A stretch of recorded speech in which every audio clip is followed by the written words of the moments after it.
സൗദിയിൽ 18 വർഷമായിട്ട് കോഴിക്കോട് ഫറൂഖിലുള്ള ഓട്ടോ ഡ്രൈവറായിരുന്ന അബ്ദുൾ റഹീം 18 വർഷമായിട്ട് ജയിലിലാണ്. നിരപരാധിയാണെന്ന് ആണ് മനസ്സിലാക്കാൻ കഴിഞ്ഞത് അന്വേഷണത്തിൽ. അവിടെ അറബിയുടെ ഭിന്നശേഷിയായ കുട്ടിയെ നോക്കുകയാണ് അദ്ദേഹത്തിൻ്റെ ജോലി. അപ്പോൾ ഭക്ഷണത്തിന് വേണ്ടി ഒരു ഉപകരണം ഘടിപ്പിച്ചിട്ടാണ് ഭക്ഷണം നൽകി വരുന്നത്. കൈ അറിയാതെ തട്ടിയപ്പോൾ ആ ഉപകരണം മാറിപ്പോയി. അറിയാതെ ആ കുട്ടി മരണപ്പെട്ടു. അതിൻ്റെ ഫലമായി 18 വർഷം ജയിലിലാണ്. അടുത്ത മാസം തൂക്കിക്കൊല്ലാൻ വിധിച്ചിരിക്കുകയാണ്. അപ്പോൾ ബോബി ചെമ്മണ്ണൂർ ഈ അടുത്തിടെയായിട്ട് ചെയ്ത ഒരു മഹത്തായ കാര്യം എന്ന് തന്നെ അതിനെ പറയാം. ആ കാര്യം എന്താണെന്ന് അറിയുന്നതിന് മുന്നായിട്ട് നമുക്ക് ആ ഒരു വിഷയം എന്താണെന്ന് ആദ്യം മനസ്സിലാക്കാം. ഏതൊരാളെയും പോലെ പ്രവാസത്തിന്റെ മരുഭൂമിയിലേക്ക് വന്നിറങ്ങിയതായിരുന്നു റഹീം.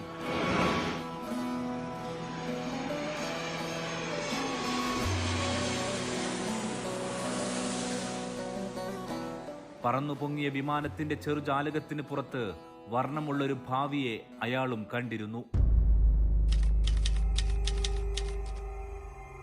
2006 നവംബർ 28 കോഴിക്കോട് ഫറൂഖ് സ്വദേശിയായ അബ്ദുൾ റഹീം കരിപ്പൂരിൽ നിന്നും കയറിയ വിമാനം റിയാദിലെ വിമാനത്താവളത്തിൽ ഇറങ്ങിയത് അന്നാണ്. പക്ഷേ പിന്നീടുള്ള ഒരു മാസത്തിനകം സംഭവിച്ച കാര്യങ്ങൾക്ക് ആ യുവാവ് കൊടുക്കേണ്ടി വരുന്നത് ഇപ്പോൾ അയാളുടെ ജീവിതമാണ്. താൻ പോലും കരുതാത്ത നിമിഷത്തിൽ സംഭവിച്ച ഒരു കയ്യബദ്ധം. അതുകാരണം സൗദിയിലെ ജയിലിൽ വധശിക്ഷ കാത്തു കഴിയുകയാണ് റഹീം. റഹീമിന് ഇനി വേണ്ടത് നമ്മുടെ കാരുണ്യമാണ്. 33 കോടി രൂപ വേണം ആ മലയാളിയെ ജയിലിൽ നിന്നും ഇറക്കാൻ. ഹൗസ് ഡ്രൈവർ വിസയിൽ 2006 വിമാനമിറങ്ങിയ ഫറൂഖ് കോടമ്പുഴ സ്വദേശി മച്ചിലകത്ത് അബ്ദുൾ റഹീമിന്റെ ജീവിതത്തിൽ ഉണ്ടായത് ഒരു പ്രവാസിയും ആഗ്രഹിക്കാത്തതായിരുന്നു. വന്നിറങ്ങി തൊട്ടടുത്ത മാസം ഡിസംബർ 24 അത് സംഭവിക്കുന്നത്. അക്കാര്യം റഹീം പിന്നീട് സാമൂഹ്യ പ്രവർത്തകരോട് പറഞ്ഞത് ഇങ്ങനെയാണ്. ഇത് സംഭവിക്കുന്നത് ഡിസംബർ 26 2006 ഡിസംബർ 26 ഒരു മാസത്തിന് അകത്താണ് ഇത്തരത്തിലുള്ള ഒരു വിഷയമുണ്ടായത്. ഈ പയ്യനെ നോക്കി നടത്തുക എന്നുള്ളതായിരുന്നു അവൻ്റെ ചുമതല. അവനുമായി ഹൈപ്പർ മാർക്കറ്റിലേക്ക് പോകുന്ന വഴി അസീസിയയിൽ വെച്ചാണ് ഇങ്ങനെ ഒരു സംഭവം ഉണ്ടായിട്ടുള്ളത്. ഈ സംഭവം റഹീം പറയുന്നത് യാത്രയ്ക്കിടെ അദ്ദേഹം സിഗ്നൽ കട്ട് ചെയ്യാൻ പറയുകയും 2-3 സിഗ്നലിലെത്തിയപ്പോഴും കട്ട് ചെയ്യണമെന്ന് ആവർത്തിച്ച് ആവശ്യപ്പെടുകയും ബഹളം വെക്കുകയും ചെയ്തു. പിന്നെ ഇവൻ പൂർണ്ണമായും ചലനശേഷിയില്ലാത്ത, കഴുത്തിന് താഴെ തീരെ ചലനശേഷിയില്ലാത്ത ഒരു യുവാവ് എന്ന നിലക്ക് തന്നെ ഈ അദ്ദേഹത്തിന് ചെയ്യാൻ കഴിയുന്നത് ബഹളം വെക്കുക അല്ലെങ്കിൽ മുഖത്തേക്ക് തുപ്പുക എന്നുള്ളതാണ് ദേഷ്യം പിടിച്ചാൽ. ആ ഒരു സാഹചര്യത്തിൽ റഹീം പിന്നോട്ട് നോക്കിയ സമയത്ത് റഹീമിൻ്റെ മുഖത്തേക്ക് തുപ്പുകയും റഹീമിൻ്റെ കണ്ണിലായ സമയം അത് തടയാനുള്ള ഒരു ആക്ഷൻ, ആ ഒരു അടിയിൽ അത് കഴുത്തിൽ ഇദ്ദേഹം വെള്ളം കഴിക്കുന്നതിനും മറ്റു ഭക്ഷണം കഴിക്കുന്നതിനൊക്കെയുള്ള പമ്പിൽ അത് ബന്ധപ്പെടുകയും ആ കാര്യത്തിൽ അതിനുശേഷം ഈ ഇദ്ദേഹം ബോധരഹിതനാവുകയും ചെയ്തു. അങ്ങനെ ഈ പയ്യൻ മരണപ്പെടുകയും അതിനുശേഷം കുടുംബം ശക്തമായി ആവശ്യപ്പെട്ടത് ഒരു കാരണവശാലും റഹീമിനെ മോചിപ്പിക്കാൻ അനുവദിക്കില്ല. ഇവൻ്റെ ഈ പയ്യൻ്റെ ഉമ്മ, ഈ സൗദി പയ്യൻ്റെ ഉമ്മ പറഞ്ഞത്, എൻ്റെ മകൻ എങ്ങനെയാണോ മരണപ്പെട്ടത് അതുപോലെ തന്നെ ഈ പയ്യൻ റഹീമും മരണപ്പെടണം എന്ന ഒരു ഉറച്ച വാശിയിലായിരുന്നു. അബദ്ധത്തിൽ സംഭവിച്ച മരണം എങ്ങനെ പുറത്തു പറയുമെന്ന ആശങ്ക. മുന്നിൽ മരണം കാണുന്ന നിമിഷം ഏതൊരാളെയും പോലെ റഹീമും സഹായത്തിനെത്തിയ ബന്ധുവും ഏറെ നേരം ആലോചിച്ചു.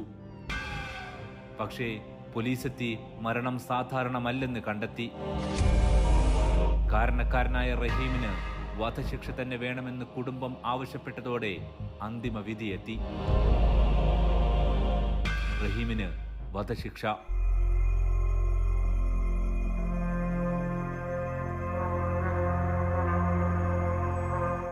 സൗദിയിലെ നിയമമാണിത്. പക്ഷേ ആ നിയമത്തിൽ തന്നെ മരിച്ചയാളുടെ ബന്ധുക്കൾക്ക് ദിയാദനം നൽകിയാലോ അവർ വിട്ടുകൊടുത്താലോ വധശിക്ഷ ഒഴിവാകും. വർഷങ്ങളോളം നീണ്ട ചർച്ചകൾ. കുടുംബം വിട്ടുവീഴ്ചക്ക് ഒരുക്കമായിരുന്നില്ല. ഒടുവിൽ പല തട്ടിലായുള്ള ചർച്ചകൾക്കൊടുവിൽ ധാരണയിലെത്തി. ദിയാദനം നൽകിയാൽ അബ്ദുൾ റഹീമിനെ മോചിപ്പിക്കാം. ചെറിയ തുകയല്ല, 1.5 കോടി റിയാൽ, അതായത് 34 കോടി രൂപയോളം. അപ്പോൾ സൗദിയിൽ പ്രയാസകരമായൊരു ഘട്ടത്തിലേക്ക് പോയിക്കൊണ്ടിരിക്കുന്ന ആ ഒരു മനുഷ്യനെ ബോബി ചെമ്മണ്ണൂർ, അദ്ദേഹം ഈ ഒരു സിറ്റുവേഷനൊക്കെ മനസ്സിലാക്കിക്കൊണ്ട് ഈ ബോബി ചെമ്മണ്ണൂർ എന്ന് പറയുന്ന ബോച്ചെ അദ്ദേഹം ഈ ഒരു കാര്യം അങ്ങ് ഏറ്റെടുക്കുകയാണ്. അത് എങ്ങനെയാണ് അദ്ദേഹം ചെയ്യാൻ പോകുന്നത് എന്നുള്ള കാര്യത്തെക്കുറിച്ചൊക്കെ അതൊന്ന് നമുക്ക് ആദ്യം സൗദിയിൽ 18 വർഷമായിട്ട് കോഴിക്കോട് ഫറൂഖിലുള്ള ഓട്ടോ ഡ്രൈവറായിരുന്ന അബ്ദുൾ റഹീം 18 വർഷമായിട്ട് ജയിലിലാണ്. നിരപരാധിയാണെന്ന് ആണ് മനസ്സിലാക്കാൻ കഴിഞ്ഞത് അന്വേഷണത്തിൽ. അവിടെ അറബിയുടെ ഭിന്നശേഷിയായ കുട്ടിയെ നോക്കുകയാണ് അദ്ദേഹത്തിൻ്റെ ജോലി. അപ്പോൾ ഭക്ഷണത്തിന് വേണ്ടി ഒരു ഉപകരണം ഘടിപ്പിച്ചിട്ടാണ് ഭക്ഷണം നൽകി വരുന്നത്. കൈ അറിയാതെ തട്ടിയപ്പോൾ ആ ഉപകരണം മാറിപ്പോയി. അറിയാതെ ആ കുട്ടി മരണപ്പെട്ടു. അതിൻ്റെ ഫലമായി 18 വർഷം ജയിലിലാണ്. അടുത്ത മാസം തൂക്കിക്കൊല്ലാൻ വിധിച്ചിരിക്കുകയാണ്. അപ്പോൾ അതിനുവേണ്ടി ഒരു ബോച്ചെ യാചക ഫണ്ട് രൂപീകരിച്ചിരിക്കുകയാണ്. അതിലേക്ക് 1 കോടി രൂപ ഞാൻ തന്നെ ഇടുകയാണ് ഫസ്റ്റ്. അത് ദുബായിൽ ബോച്ചെ ടീ ലോഞ്ച് ചെയ്തിട്ടുണ്ട്. അതിൽ നിന്ന് കിട്ടുന്ന ആ പുതിയ ബിസിനസ്സിൻ്റെ ലാഭം അതാത് ദിവസം കിട്ടുന്നത് അത് ഫണ്ടിലേക്ക് ഇടുക എന്നതാണ് ലക്ഷ്യം. കൂടാതെ ബാക്കി 33 കോടി രൂപ കണ്ടെത്താൻ തിരുവനന്തപുരം മുതൽ കാസർഗോഡ് വരെ തെണ്ടാനാണ് ഉദ്ദേശിച്ചിരിക്കുന്നത്, യാചിക്കാൻ. അത് ബസ് സ്റ്റാൻഡ്, റെയിൽവേ സ്റ്റേഷൻ, തെരുവുകളിലൊക്കെ ഇറങ്ങി പറ്റാവുന്നിടത്ത് കളക്ട് ചെയ്യുക എന്നതാണ്. കൂടാതെ പ്രധാനമന്ത്രിയെ കണ്ട് സമയം നീട്ടി ചോദിക്കാൻ ശ്രമിക്കുന്നുണ്ട്. ഇതിലേക്ക് വരാൻ കാരണം 1000 കുറ്റവാളികൾ ശിക്ഷിക്കപ്പെട്ടാലും ഒരു നിരപരാധി ശിക്ഷിക്കപ്പെടരുത് എന്നൊരു അനുഭവം എനിക്കുണ്ടായി. കുവൈറ്റിൽ ബിസിനസ് ചെയ്യുമ്പോൾ ഒരു 15-20 വർഷം മുമ്പാണെന്ന് വിചാരിക്കുന്നു. പാർട്ട്ണറുമായി വഴക്കായതിൻ്റെ പേരിൽ പാർട്ട്ണർ എനിക്ക് എതിരെ കള്ളപ്പരാതി പോലീസ് സ്റ്റേഷനിൽ നൽകുകയും ഒരു ദിവസം അവിടെ എനിക്ക് ഇരിക്കേണ്ടി വന്നു. കുറ്റം ചെയ്തിട്ടാണെങ്കിൽ വിരോധമില്ല, കുറ്റം ചെയ്യാതെ ഇതുപോലെയുള്ള ഇൻസിഡൻറ്റുകൾ ഉണ്ടാവുമ്പോൾ മനസ്സിനുണ്ടാകുന്ന വേദന ഒരു ദിവസം, അപ്പോൾ 18 വർഷം കെടുക്കുകയും തൂക്കിക്കൊല്ലാൻ വിധിച്ച ഒരു വ്യക്തിയുടെ മാനസികാവസ്ഥ മനസ്സിലാക്കിക്കൊണ്ടാണ് ഇതിലിറങ്ങാൻ പ്രേരിപ്പിച്ചത്. പല വാർത്താ മാധ്യമങ്ങളിൽ കൂടെയാണ് ഞാനിത് കണ്ടത്. വളരെ വൈറലായിരുന്നു. അപ്പോൾ ഇതിലേക്ക് ഇതിൻ്റെ ഡീറ്റെയിൽസ് ഇത് പെട്ടെന്ന് ഇപ്പം മിനിഞ്ഞാന്നായതുകൊണ്ട്, ഇന്നലെ മുടക്കായതുകൊണ്ട് ബാങ്ക് അക്കൗണ്ട് ഇതൊന്നും തുടങ്ങാൻ പറ്റിയിട്ടില്ല. വരും ദിവസങ്ങളിൽ അതൊക്കെ തുടങ്ങുന്നതായിരിക്കും. ഇത് ഞാൻ എൻ്റെ ജീവിതത്തിൽ എനിക്ക് വേണ്ടിയോ ആർക്കു വേണ്ടിയോ ആരുടെ മുമ്പിലും കൈ നീട്ടിയിട്ടില്ല. 1 രൂപ പോലും പിരിവ് എടുത്തിട്ടില്ല. അങ്ങനെ ചെയ്യരുതെന്ന് ആഗ്രഹിച്ചതാണ്. കാരണം എന്ത് ചെയ്താലും, എങ്ങനെ നല്ലത് ചെയ്താലും ചീത്തപ്പേര് ഉറപ്പാണ്. എൻ്റെ കമ്പനിയുടെ ലാഭത്തിൻ്റെ വിഹിതം ഉപയോഗിച്ചാണ് കഴിഞ്ഞ 25 വർഷമായിട്ട് ഞാൻ ചാരിറ്റി പ്രവർത്തനങ്ങൾ നടത്തി വരുന്നത്.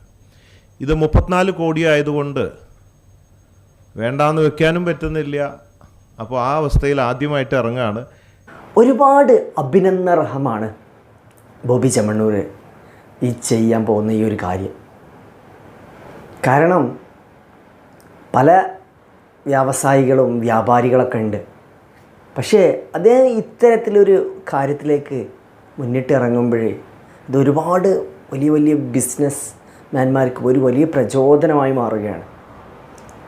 കാരണം അദ്ദേഹത്തിൻ്റെ ബിസിനസ്സിൻ്റെ ഒരു ലാഭം ഈ റഹീം എന്ന് പറയുന്ന ഒരു മനുഷ്യനെ, തൂക്കുകയറ് വിധിക്കപ്പെട്ട ഈ മനുഷ്യൻ്റെ അദ്ദേഹത്തിനെ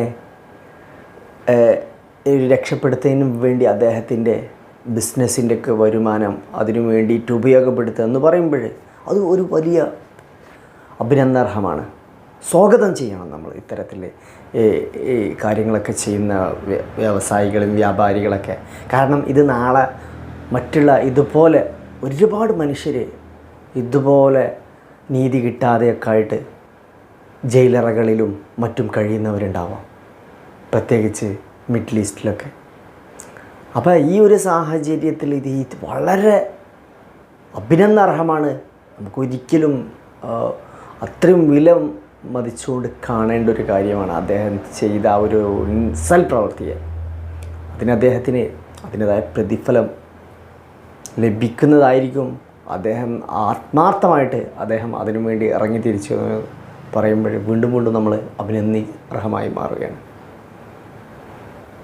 അപ്പോൾ ഓക്കെ, ഇതുപോലെ പല ബിസിനസ്സുകാർക്കും പല മനുഷ്യരെയും സഹായിക്കാൻ കഴിയട്ടെ എന്ന് ആത്മാർത്ഥമായി പ്രാർത്ഥിക്കുന്നു.